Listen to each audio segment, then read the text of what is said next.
నమస్కారం అండి, this is hash tag you. ఈరోజు జర్నలిస్టుల పైన దాడి చేయటమే పనిగా పెట్టుకున్నారు వైసీపీ వాళ్ళు. నిన్న సాయంకాలం మీకు కనిపిస్తూనే ఉంది మా స్క్రీన్ పైన, అమరావతి గెజెట్ నోటిఫికేషన్ విడుదలైన వెంటనే ఏదైతే ఉందో అమరావతి సిఆర్డిఏ పరిమితిలో ఉన్న ప్రతి ఒక్క భూమి ఇక నుంచి శాశ్వత రాజధానిగా ఆంధ్రప్రదేశ్కి అమరావతి అని చెప్పి గెజెట్ నోటిఫికేషన్ రాష్ట్రపతి భవన్ నుంచి బయటకు వచ్చిన వెంటనే వైసీపీ వాళ్ళందరూ కూడా ఒకేసారి టాక్టిక్గా డీవియేట్ చేయాలి ఇష్యూని అని చెప్పి ఈరోజు ఏబిఎన్ సంస్థ పైన దాడి మొదలుపెట్టారు. ఏ రకమైన దాడి అంటే దీంట్లో పార్టిసిపేట్ చేసింది మార్గాని భరత్, లక్ష్మీ పార్వతి, జోగి రమేష్, అంబటి రాంబాబు, వీళ్ళందరూ కూడా సీనియర్ నేతలు ఈరోజు దాడిపై కూర్చున్నారు. ఇష్టం వచ్చినట్టు దందాలు కొట్టుకుంటూ దాడి చేయటమే మాకు ప్రధాన ఎజెండా. రాష్ట్రంలో ఈరోజు గెజెట్ నోటిఫికేషన్ టాపిక్ని డీవియేట్ చేయడానికి ఈరోజు ఈ పద్ధతి ఎన్నుకున్నారు. జగన్మోహన్ రెడ్డి పిలిపిస్తే సైన్యంలో ముందుకొచ్చి పోరాడతామని మార్గాని భరత్ చెప్తున్నాడు. కానీ జగన్మోహన్ రెడ్డి పిలుపు ఇచ్చాడు. పిలుపు ఇవ్వకముందే మీరెవరు రాలేదు. Jaganmohan Reddy and co crystal క్లియర్గా స్క్రిప్టెడ్ డ్రామా గురించి ఈరోజు బయటకు వచ్చి పండిద్దామని ట్రై చేశారు. పోలీసులు వాళ్ళని అదుపులోకి తీసుకోవడానికి కూడా ప్రయత్నిస్తున్నారు. ఈరోజు ఏబిఎన్ పైన ఈ దాడి ఒక మూకముడి దాడిగా, చాలా ప్రాపర్ ప్లాన్డ్ దాడిగా కనిపిస్తుంది. గడిచిన 4 రోజులుగా అంటే మనకి శనివారం రోజు సాయంకాలం వచ్చిన వీకెండ్ కమెంట్స్ బై ఆర్కేలో అసలు ఆయన ఏమన్నారు, ఆయన దేని గురించి నందిని నందంటే నంది, పందంటే పంది అని మాట్లాడే వైసీపీ లీడర్స్కి వాళ్ళకంటూ స్వతస్వరం ఉండదా, సొంత బ్రెయిన్ ఉండదా అనే విషయం పైన స్లాంగ్లో కమెంట్ చేశారు. ఎందుకు వచ్చింది ఈ కమెంట్?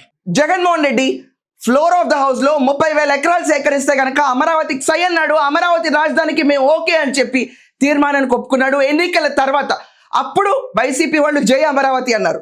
వాళ్ళు పవర్లోకి వచ్చిన వెంటనే జగన్మోహన్ రెడ్డి 3 రాజధానులు అని చెప్పాడు. దాని తర్వాత యాక్ట్ అమెండ్ చేసుకుంటామని చెప్పి వాళ్ళే వెనక్కి తీసుకుని తర్వాత విశాఖపట్నం రాజధాని అన్నారు. ఈ 2 విషయాలకి సై అని చెప్పి ఆ నేతలు ఎక్కడా కూడా వాళ్ళ సొంత తెలివితేటలు వాడకుండా జనాల పైన సై అంటే సై అన్నట్టు జగన్మోహన్ రెడ్డి చెప్తే దానికి తల ఇలా ఆడించడమే పనిగా పెట్టుకుని వాళ్ళు సై అన్నారు. జగన్మోహన్ రెడ్డి ఓడిపోయి ఒక మూల కూర్చున్న తర్వాత జగన్మోహన్ రెడ్డి వచ్చి నాగార్జున యూనివర్సిటీలో 500 ఎకరాలు తీసుకుంటే సరిపోతుంటే సై ఇది కరెక్ట్ అన్నారు. తర్వాత జగన్మోహన్ రెడ్డి డైరెక్ట్గా బయటకు వచ్చి there is no term called capital, అసలు ఈ క్యాపిటల్ అనే పదమే లేదు, ఎక్కడెక్కడైతే సీఎం ఉంటాడో అదే క్యాపిటల్ అని చెప్తే దానికి సై అని చెప్పి ప్రచారం కొట్టారు. అన్ని స్టేజెస్లో ఒకే రకమైన ప్రచారం. ఇదంతా అయిపోయిన తర్వాత జగన్మోహన్ రెడ్డి బయటకు వచ్చి దేశానికి రాజధాని ఉంటుంది కానీ రాష్ట్రానికి రాజధాని ఉంటుందా ఎక్కడన్నా అని చెప్పి మాట్లాడితే దానికి సై అని చెప్పి తల ఊపేసి బయట జనాలకు అదే పబ్లిసిటీ స్పీచ్ వినిపిస్తూ వచ్చారు. ఇదంతా పక్కన పెడితే జగన్మోహన్ రెడ్డి తీసుకొచ్చిన ఒక దిక్కుమాలిన కాన్సెప్ట్ మావి గన్ అన్న కాన్సెప్ట్కి ఇంత వినూత్నమైన కాన్సెప్ట్ ఇంకోటి లేదు అని చెప్పి దానికి సై అన్నారు. ఈ మావి గన్ నేపథ్యంలో వీకెండ్ కమెంట్ బై ఆర్కేలో ఆయన అన్న స్లాంగ్ ఏంటంటే నంది అంటే నంది, పంది అంటే పంది అనే రీతిలో ఈరోజు వైసీపీ క్యాడర్ ఉన్నారు. ఇది వీకెండ్ కమెంట్లో ఆయన చెప్పిన మాటే కాదు, ఇది ప్రజల మనసులో ఉన్న భావం. మీకంటూ ఒక స్టాండ్ ఉండదా, అతను ఏం చెప్పిపోతే ఆ స్క్రిప్టెడ్ డ్రామాకి మీరు అందరూ రాష్ట్ర వ్యాప్తంగా ఇదే నడుపుతారా అని చెప్పిన భావం. దీంట్లో ఎక్కడా తప్పులేదు. రాధాకృష్ణ గారు ఒక ఫ్లోలో ఏమన్నారంటే పెళ్ళాలని చెల్లెళ్ళు అనుకున్నా కూడా అని ఒక స్లాంగ్ వాడారు. అది యాదృచ్ఛికంగా జరిగిన ఒక స్లాంగ్. దాన్ని తీసుకుని మహిళల పైన కించపరిచే మాట్లాడే రాధాకృష్ణ అని చెప్పి లక్ష్మీ పార్వతి కూడా రోడ్డెక్కింది ఈరోజు. I want to ask clear question, అసలు వైసీపీలో మహిళలకి వాల్యూ ఇస్తారా? మహిళల దాకా అక్కర్లేదు, రాష్ట్ర మహిళల దాకా అక్కర్లేదు. జగన్మోహన్ రెడ్డికి సొంత అమ్మకి వాల్యూ ఇచ్చాడు, కోర్టుకు ఈడ్చాడు, వాళ్ళ అమ్మే బయట లెటర్ పెట్టింది. సొంత చెల్లెల గురించి వాళ్ళ భారతీరెడ్డి పిఏతో అనరాని మాటలు అనిపించింది. జగన్మోహన్ రెడ్డి అని పార్టీ కాదా? ఇష్టం వచ్చినట్టు రాతలు రాసి పుట్టుకనే అవమానించేటట్టు మాట్లాడిన గొప్ప సంస్కారవంతులు మహిళల్ని వీళ్ళు గౌరవిస్తారు.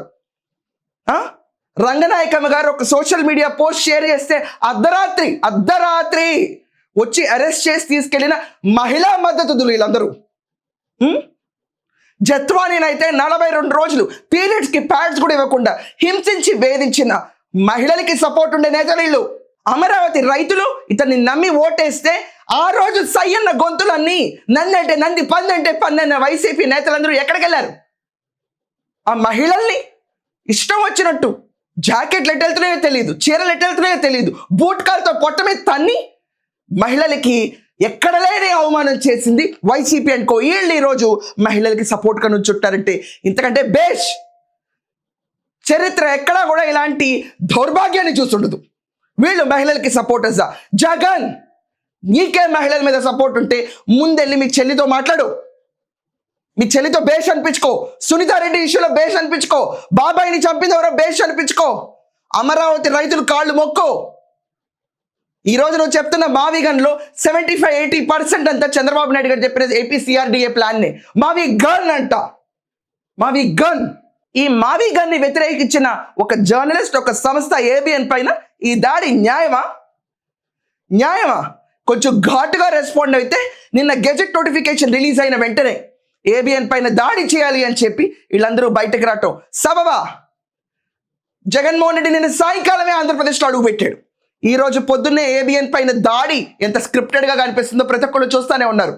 మీ మహిళలు రాష్ట్రంలోనే మహిళ కాదా? ఆలోచించండి. ఈ దాడిని సమర్థిస్తారా మీరందరూ? ఖచ్చితంగా మీ ఒపీనియన్స్ కామెంట్స్లో రాయండి.